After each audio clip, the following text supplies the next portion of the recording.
Hi friends, welcome to Relax Recipes. நம்ம இன்னைக்கு ரொம்ப சிம்பிளா எப்படி மோர் குழம்பு வைக்கலாம்னு பார்க்கலாங்க. மோர் குழம்பு நிறைய ஸ்டைல்ல வச்சிருப்போம். ட்ரெடிஷனல் ஸ்டைல்ல தேங்காய்லாம் அரைச்சு வச்சு நம்ம செஞ்சிருப்போம். இன்னைக்கு நம்ம பார்க்க போறது பாத்தீங்கன்னா பேச்சுலர் மோர் குழம்பு. அதாவது பேச்சுலர்ஸ் நம்ம தேங்காய்லாம் அரைச்சு செய்யறதுக்கு கொஞ்சம் கஷ்டப்படுவாங்க. அதனால அந்த மாதிரி எதுவுமே அரைக்காம எப்படி சிம்பிளா டேஸ்டியா மோர் குழம்பு வைக்கலாம்னு தான் நம்ம இன்னைக்கு பார்க்க போறோம். அதுக்கு நான் 1 கப் மோர் எடுத்துக்கேன். இது 2 பேருக்கான அளவு. நான் இன்னைக்கு கொஞ்சம் ஜாஸ்தியா தான் பண்ண போறேன். ஆனா உங்களுக்கு அளவு சொல்றது 2 பேருக்கு சொல்லியிருக்கேங்க. 1 கப் நல்ல கட்டியான மோரா இருக்கு, அதனால 1 கப் தண்ணி எடுத்திருக்கேன்.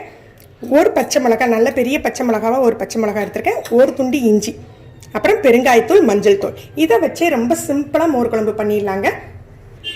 வழக்கமாக நம்ம தேங்காய் வச்சு செய்யலை, தேங்காய் அரைச்சி செய்யலை, தேங்காயோடைய பச்சை மிளகாய், இஞ்சி இதெல்லாம் சேர்த்து அரைச்சிடுவோம், நல்ல கொழுகொழுன்னு இருக்கும். இப்போ நம்ம அரைக்காமல் சிம்பிள் மெத்தடில் பண்ணுறதுனால இந்த தேங்காவையும் பச்சை மிளகாவையும் நல்லா தட்டி எடுத்துக்கோங்க. இஞ்சி தட்டுவோம் இல்லையா, அதில் போட்டு நல்லா தட்டி நச்சு எடுத்துக்கோங்க. எண்ணெய் காஞ்சாக்கில் கடுகு உளுந்த பருப்பு போட்டு தாளிச்சுக்கலாம். கருவேப்பிலையெல்லாம் இருந்தால் சேர்த்துக்கோங்க.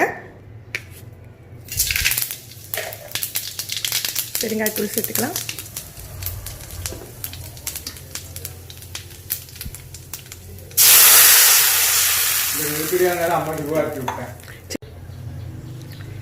கடுகு உளுந்த பருப்பு பெருங்காயத்தூள் போட்டாக்கல 1 கப் தண்ணி விட்டுட்டேன். உங்களுக்கு அந்த அளவுக்கு தகுந்தாப்புல தண்ணி சேர்த்துக்கோங்க. இப்போ தண்ணியிலேயே மஞ்சத்தூளை போட்டு கொதிக்க விட்டுடலாம். ஏன்னா மஞ்சத்தூளோட பச்சை வாடை போகணுங்கிறதுக்காக நம்ம தண்ணியில் போட்டு கொதிக்க விட்டுட்டோம். இது நல்லா கொதிச்ச பிறகு நம்ம மோரை சேர்க்கலாம். இதோட நம்ம தட்டி வச்சிருக்க இஞ்சி பச்சை மிளகாய் உங்க காரத்துக்கு தகுந்தாப்புல எடுத்து தட்டிக்கோங்க.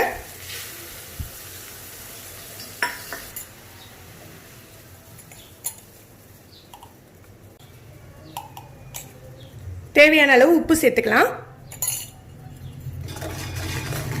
இது உங்களுக்கு ரொம்பவே ஈஸியான மெத்தடா இருக்குங்க. நம்ம தண்ணியிலேயே பெருங்காயத்தூள், மஞ்சள் தூள், உப்பு எல்லாம் போட்டு கொதிக்க விட்டுறோம். இது கொதிச்சாக்கல நம்ம மோர் சேர்த்து இறக்கிடலாங்க. பாருங்க, தண்ணி நல்லா கொதிச்சிடுச்சு. இப்போ நம்ம ஃப்ளேமை கம்மி பண்ணிக்கலாம். அதாவது சிம்மில் வச்சுக்கோங்க. அடுப்பை சிம்மில் வச்சுட்டு நம்ம மோரை சேர்த்துடலாம். நீங்கள் தயிராக வச்சுருந்தா கூட தண்ணி சேர்த்து மோர் மாதிரி ஆக்கிக்கோங்க. நம்ம மோரை சேர்த்த பிறகு கொதிக்க விடக்கூடாதுங்க. அந்த ஓரத்தில் நுர கட்டினாக்கலையே அணைச்சிடணும். நல்லா மிக்ஸ் பண்ணி விட்டுலாம்.